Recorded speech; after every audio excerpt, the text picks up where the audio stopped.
Ettins and Illithil. Though time had been reversed, Dacheldor recalled everything that had transpired, and one thing weighed heavily on his mind: what he had seen at the Keeper of the Cosmos home. When he reviewed the murals that told of the beginning of the cosmos, much had mirrored the history of the ancients as he had always understood it, but there was something more. Two other beings were shown in the murals and written of in the writings below them. These beings were the Ettins and the Illithil. The Illithil were depicted as gigantic black monsters covered in various numbers of tentacles, eyes, and mouths. They were shown to be the creators of the cosmos, supposedly bringing the energy of their own dying cosmos to create this one. They were also said to be the progenitors of two species, the Ancients and the Ettins. One etching, below a mural depicting the Illithil, translated to, "Behold the Illithil, creators of our cosmos. Though they slumber, they are to be feared." The Ancients and Ettins were depicted as living together, one symbolized as a being of light, the other as a being of darkness. Another etching indicated they were two halves of the same whole, but the Ettins could not control their enormous hunger. Further murals depicted the Ancients trapping the Ettins inside a lesser realm. Dacheldor could not help but wonder if the avatars, like gas, were these Ettins the writings spoke of. If so, did he have part of an Ettin inside him? A later mural showed the Illithil encased in spheroid prisons. The etching below it read, "The Ancients, first beings of man, sealed up the Illithil in prison realms and took the cosmos for themselves." The murals then depicted the events of the history of the Ancients, as Dacheldor knew it, with one catch, an etching that read, "The Ancients soon shared the Illithil's fate, because they could not control their pride, lust, sloth, gluttony, anger, envy, and greed. This left the cosmos to the mortals they created." A final mural depicted what appeared to be a future event. A man with a symbol indicating he had an Ancient and Ettin inside of him was opening the prisons of the Ettins. The etching below the mural was torn off. Dacheldor wondered if he was the man, and if this was what Prime had planned for him. The Second Symphony. Laying low, so Bylon would not detect him, Dacheldor spent a week in a major hub city in Limbo. He used illusions to make himself look like a different person, claiming to be a traveling musician and relying on his former music skills to pull off this lie. Prime left him to himself during this time, seemingly going to perform some errands of his own. One night, while performing on stage, Dacheldor used his telepathic abilities to influence the audience. This brought the energy in the locale to extreme heights and attracted huge crowds. It ended with a huge party in honor of the person Dacheldor was pretending to be. The next day, someone who had observed him the night before and recognized what he was doing telepathically approached Dacheldor. He introduced himself as a fellow musician who wanted to learn the same techniques, but Dacheldor knew who he really was. He was Daramal. When he had trained Daramal in the arts of telepathy, Daramal had been excellent at invading a single person's mind, but controlling the emotions or thoughts of multiple people had been absent from his training. Dacheldor had refrained from teaching him that. Now, Daramal saw the chance to complete his training under someone he believed to be a safer teacher. He had no idea the musician was Dacheldor, and intended to invade his mind if needed to make him teach him. Dacheldor recognized this, and chose to pretend to teach Daramal so as to avoid being detected. He spent the bulk of the week with Daramal, at first not teaching him much of value. As time went on, he found he liked Daramal. The once volatile ancient had found himself since the last time they had met, and was a much mellower person. Dacheldor now longed to complete his training as a way of making amends for their former past, even if Daramal would never know the truth. He taught Daramal to control the emotions of many beings at once, to affect multiple minds, and much more. He completed all the training Daramal had been missing, and was happy to leave it at that, but Daramal wanted to repay him. He offered to teach him his own unique method of controlling an individual mind. Daramal had mastered one-on-one telepathy, even beyond Dacheldor in his time. Before Dacheldor could refuse, Daramal showed him a means of one-on-one telepathy that was easier than he had realized. But to do so, he entered Dacheldor's mind. When he did, he saw Dacheldor's illusion. Daramal was outraged. At first he claimed Dacheldor was trying to corrupt his training, but as the words came out he realized Dacheldor had finished the original training from years ago. He then argued that Dacheldor was planning to kill him when his guard was down, but he realized it had been down all along. "What are you up to?" he demanded. Dacheldor admitted that he had been wrong about Daramal. He now saw that if he had trusted him more and given him more attention, he could have been a great apprentice. He wanted to give something back to Daramal and, to prove that was his only intention, he opened his mind for Daramal to freely read. Daramal did so, and was surprised to discover Dacheldor had lived through a whole other timeline since training him the first time. He had lived thousands of years with regret for failing Daramal, and had changed much in that time. He also saw Dacheldor's struggle against fate, the limit bracers, and how the black vortex inside him was tearing his mind apart. "We're even," Dharmal said as he pulled out of Dacheldor's mind. "I could never do anything worse to you than the things you've done to yourself." Dacheldor was amazed. Dharmal had forgiven him. "I still have to hunt you for Zevin," Dharmal told him. "But I don't have to tell him we met here. I'll start hunting you again next week." With that, Dharmal left and returned to Zevin's ship. A few days later, the exact moment where time had reversed previously, Prime returned. This time, Dacheldor felt no need to slowly gain the notice of Darkfire. He decided to confront him directly to get his plan back underway. With Bylon's knowledge of the past timelines, he believed this would be the only way to fool both Bylon and Darkfire. Removing his illusions, Dacheldor took flight to a debris field that he knew Darkfire often passed when taking the Armada home from conquests. He waited there for days. Eventually, the Armada came. Dacheldor reached out with his gravity-manipulating abilities and crashed many of the starships of the Armada into one another. Not in a ship himself, he was unnoticed in the chaos. He flew to the hull of Darkfire's ship and cut his way into it, slaughtering soldiers on his way to the bridge of the ship. When he arrived on the bridge, he stared Darkfire down and started killing his bridge crew. Darkfire lifted a hand and telekinetically lifted Dacheldor as well. He did not know what the Immortal had planned to accomplish by attacking his ships like this, but he was not going to give him time to find out. While he held Dacheldor immobilized, John the Paladin placed magical binders on him to make him unable to perform spells. He took note of the golden bands already around Dacheldor's wrists, but thought little of them.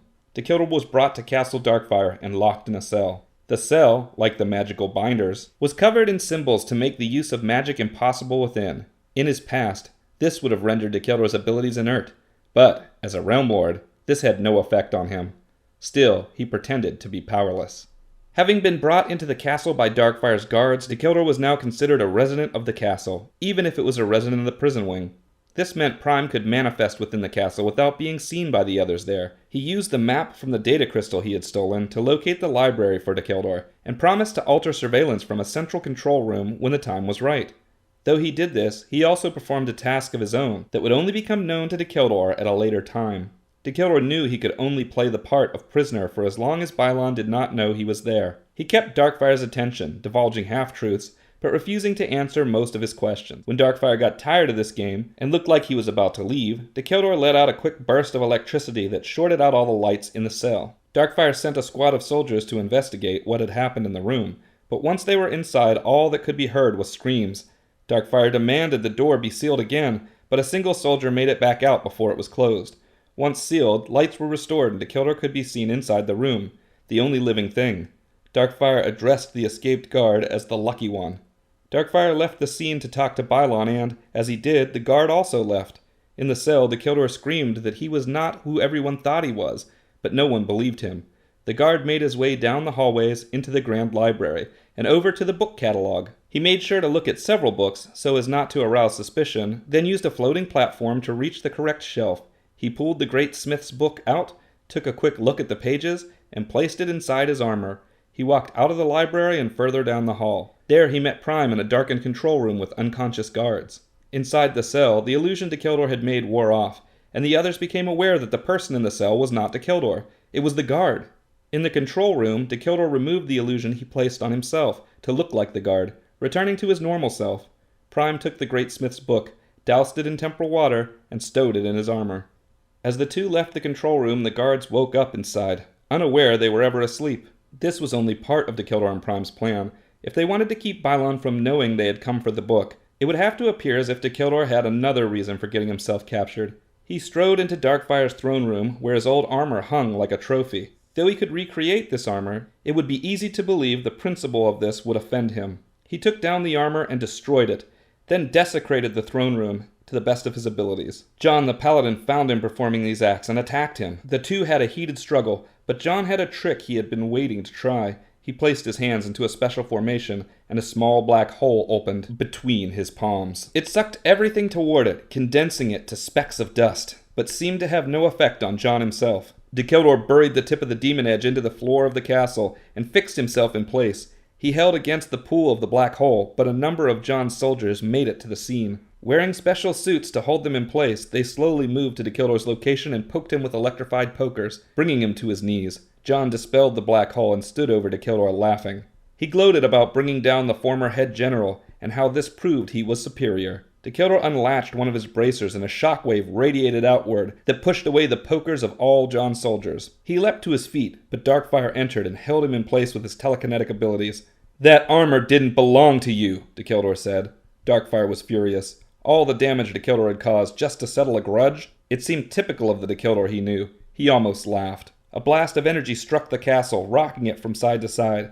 Darkfire gazed out the window as Zevin's ship descended into view. With the armada under repair, Darkfire was unsure he could destroy the vessel without sustaining major damage to the castle. Dacheldor slowly moved his arms together behind his back, resealing the removed bracer, and laughed. Darkfire questioned if the ship was an ally of Dacheldor's, but Dacheldor explained it was quite the opposite. Still, Darkfire could not help but feel Dacheldor had planned this. He looked at Dacheldor, a mix of emotions stirring, and asked what he suggested be done about this titanic warship. Dacheldor smiled and said he knew a way to immediately get on board the ship.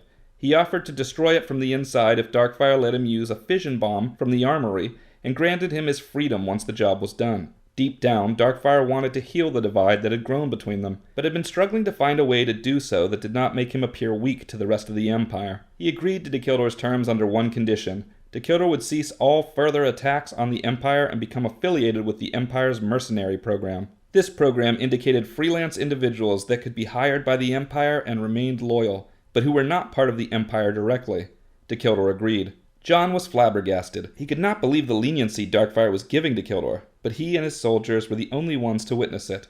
They would later be assigned the job of covering up what had happened, and creating a public relations campaign that instead looked as if Dacheldor had come crawling back to the Empire and been given the lowly position. Dacheldor retrieved a fission bomb from the armory and recruited a small team of soldiers who had formerly been loyal to him to accompany him on the mission. Among them was Den. These soldiers agreed to keep the specifics of the mission a secret, and only to report on the destruction of the ship. To enter the ship, Dacheldor brought the soldiers into a pitch-dark room, where he called out telepathically to the vampire lord, Vorn.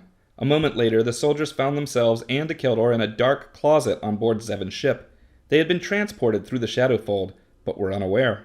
The team slaughtered Zevin's men and made their way for the ship's center. Once there, Dacheldor put Den in charge of the others and sent them to rig the fission bomb to explode the ship's main reactor. Meanwhile, Dacheldor planned to go after Zevin himself. Prime went with him, but no one else could see him. Den and the others did their part, returning to the dark closet once things were set, and Vorn returned them to the castle unharmed. This left Dacheldor responsible for igniting the bomb once his confrontation with Zevin had concluded. He found Zevin on his bridge, along with Darmal. Zevin gladly moved to engage Dacheldor, his red flames erupting around him. Dacheldor removed one bracer, green flames erupting around him. The two charged one another, but Dacheldor clasped the detonator of the fission bomb in one hand. If Zevin opened that hand, the whole ship would be destroyed. Zevin's red flames surrounded Dacheldor, and his body became immobilized. Dacheldor tried to hide his desired outcome, but Darmal could see what he was thinking. He looked at Zevin, then back at Dacheldor. He seemed unsure what to do. Dacheldor used the technique Darmal had showed him to reach out one-on-one with a strong telepathic communication. "Turn sides," he said in his mind. "Zevin wants to use me to destroy the cosmos. You don't want to die, do you?" Darmal drew his obsidian longsword and cleaved off one of Zevin's arms. Zevin fell back, his flames receding. Dacheldor was released. Dacheldor pushed all his green flames into the demon edge and thrust it through Zevin's chest, blowing a hole through him. Zevin's red flames receded into himself, and he used them to animate his own dying body. He looked at Darmal questioningly, but Darmal only said, "It has always been the plan for the student to surpass the master." Dacheldor sent Darmal another telepathic message. In it he explained where to meet up with the others in the dark closet to return to the castle. He said to tell Darkfire he was an ally, and that he would vouch for him if Darkfire needed proof. Darmal nodded and left the bridge, but when he did, he was met by the vampire lord Vorn in the ship's main hall. Vorn greeted Darmal and informed him they had met in a timeline he could not remember, revealing to Darmal that Vorn, like Dacheldor, was an aberration. He then offered Darmal transport to anywhere he wanted to go. Dacheldor battled Zevin, who was now unable to use his red flames for anything other than to keep himself on his feet. As they fought, Dacheldor asked him why he wanted to destroy the cosmos so badly. Zevin replied with a harsh truth. As an ancient, he could never truly cease to exist or go to an afterlife. He was doomed to live again and again, and he hated everything about the cosmos. Total destruction was his only way out. Dacheldor defeated Zevin and towered over him. With the others now safe, Dacheldor thought of simply letting the fission bomb explode to end the job, but Prime whispered something in his ear. Take off your other bracer for just a moment. I will ensure it gets put back on. Dacheldor felt confused, questioning openly to the air, why? Because, at your full power, you can absorb more than just your own ancient soul. Dacheldor looked at Zevin and realized what Prime was telling him. He also finally saw what Prime was trying to train him to be able to do. With this Etten in his core, Dacheldor could eat the souls of other ancients. You want to cease to be? Dacheldor said to Zevin. I have a way. He removed the other bracer, and pulsing light radiated off of him. The fission bomb ignited, destroying the ship, but Dacheldor was so powerful, he was not even harmed. He reached out to the soul of Zevin, appearing as red flames, and consumed it. In the radiant light, Dacheldor could not find his bracers to return them to his wrists. At first, he worried he may inadvertently destroy the cosmos, but he could tell he already had more control over staying in one piece upon absorbing Zevin. Then he saw massive black tentacles blot out the light. A giant squid-like creature made up of stars and space appeared, with multiple eyes and mouths. It wrapped its tentacles around his wrists, fastening the bracers back in place. As the bracers affixed to Dacheldor and his power returned to normal, he could no longer see the black squid-like creature. The being holding his wrists was Prime. Dacheldor's mouth dropped as he realized what this meant. Prime had always been an Illithil in disguise, one of the progenitors of the ancients. As Zevin's ship disintegrated into dust, Dacheldor and Prime escaped to a nearby planet where they felt the Empire was unlikely to be watching. There, Prime confirmed he was an Illithil, but would tell Dacheldor no more about who he was. They also verified they had the Great Smith's book, as planned. Dacheldor momentarily thought about returning to speak with Darkfire and the others at the castle, but Prime warned against it. It was too big a risk to be seen by Bylon, and they needed to make sure no one suspected them of taking the book or anything more. When Dacheldor asked what more there could be for Bylon to suspect, Prime divulged a secret. While Dacheldor had been captured, Prime had snuck into Darkfire's time machine and filled the coils with the temporal water. The next time he tried to use it, the machine would be destroyed beyond repair. What he did not share with Dacheldor was when this happened, the person inside the machine would be transformed into an aberration. A few days later, Darkfire tried to reverse time. His mind ached as the truth of every past timeline roared into it. The time machine exploded around him, but he could not divulge to Bylon what he had learned. He was now an aberration, and recalled how his brother had manipulated him in the same way he had manipulated Dacheldor. He would have to bide his time, wait to see Dacheldor in person again, before revealing the truth to anyone. Even then, he was not sure if there was anyone else he could trust.